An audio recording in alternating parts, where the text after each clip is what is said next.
In this video, you will learn how to protect yourself and how to behave properly during an earthquake. An earthquake is one or multiple series of vibrations on the ground that can cause serious damage to persons and property. During an earthquake, do not run away. Falling objects represent a danger.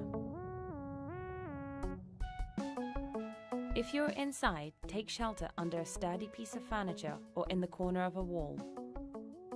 Stay away from windows and mirrors. Do not face them. Cover your head and neck.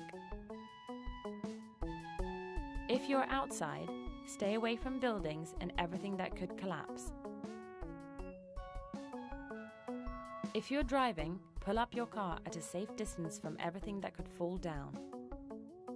Stay inside your car until the earthquake is over. After the earthquake, be careful, there might be aftershocks. Listen to the radio for safety instructions. Close the water and gas inlet taps. Open windows and doors in the event of a gas leak. Leave the building. Don't use an elevator. Make your way to an open space. Eventually, head for a meeting point.